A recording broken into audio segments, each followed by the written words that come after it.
Welcome back. You're watching Tea Time with me, Shaili Chopra, India's only golf show. On the show at the moment, it's time to focus on the British Open at Sandwich, and what a surprising result it had. Darren Clarke, suddenly out of the woods, straight onto the fairway, getting putt by putt, hole by hole, completely taking away all that pre-tournament buzz around Rory McIlroy and getting his claret jug all for himself. Let's give you a preview of who Darren Clarke is and why he deserved to win this Open.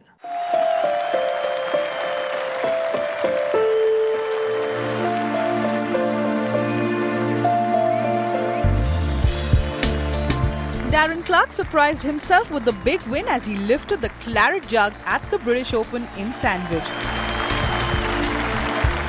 Playing in the championship for the 20th time, the 42-year-old Irishman tamed the challenging Royal St. George's links to protect his leading edge. He could even afford 2 bogeys at the finish as he tapped in at the 18th for a masterful final round 70.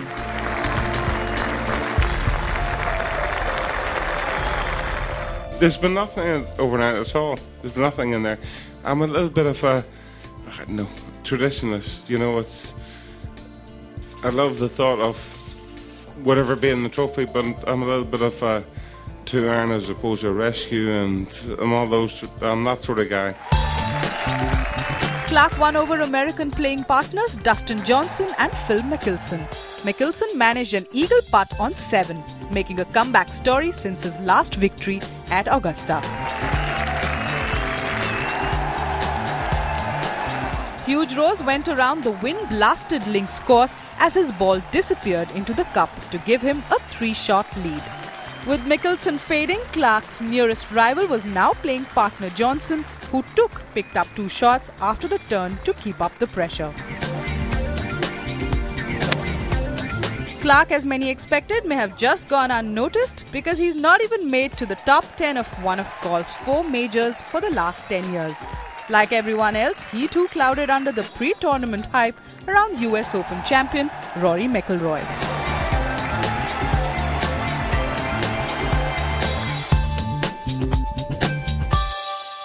You know, I can't put my finger on what's been different this week. I've just been very comfortable, and hopefully I will find that state of mind in next month in Atlanta.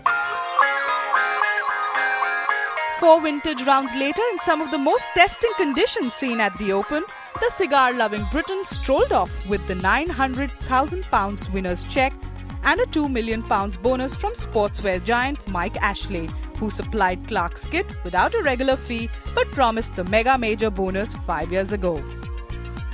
It was clear that whoever weathered the storm would take the jug home, and Clarke steadily built his game hole by hole, putt by putt, even as he downed the ball at the final moment at the 18th hole. And saying that, I am a major champion, so Jose Maria will be paying attention as he always does. So we'll see where that brings me. When I'm possibly going to be captain, I don't know. It may or may not put my aspirations back a little bit.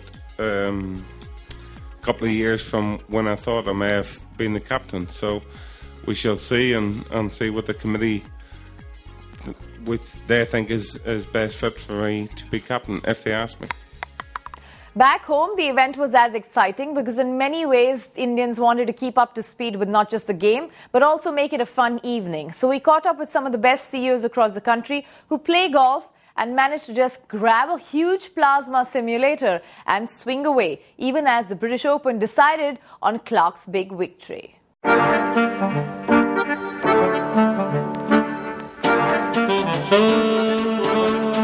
The British Open was celebrated in India, but with a difference. Golfers got together to play and putt at golf simulators lined up for them. Competitions kept everyone hooked onto the virtual course.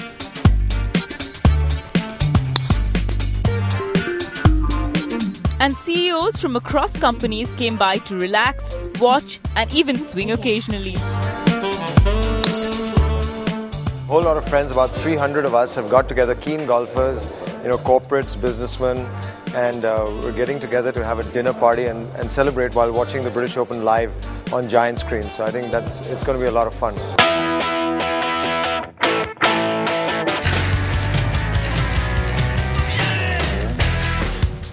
50 golfing executives watched the curious turn of events at Sandwich, where the result of the British Open was blowing in the wind.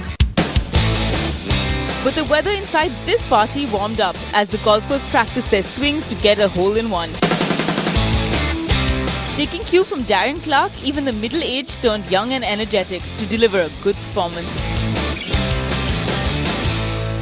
We do this every year in Delhi and Bangalore, and largely the clientele that come to the event are the HNIs, the super HNIs who prefer to be part of this golf circuit, and hence we prefer to have this more so that you get all of these clients together, who think about the sport.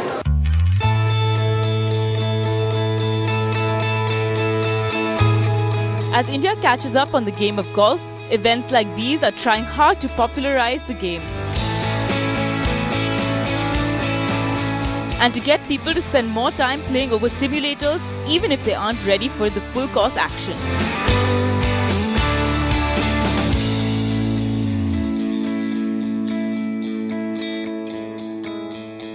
Let's slip into another short break. When we come back, we'll give you a blast from the past. Stuart Davies of HSBC talks about CEO Snippet playing golf. And also, there's a very special golf tip this time around.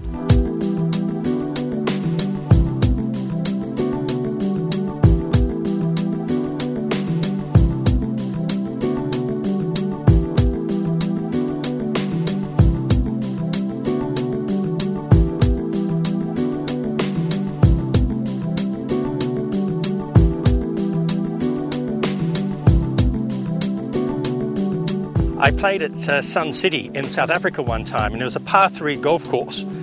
And instead of having water in front of the green, they had this pit, and it was full of alligators. Today's tip is going to be more on making solid contact with the ball. I think that's something that all of you would probably like to do.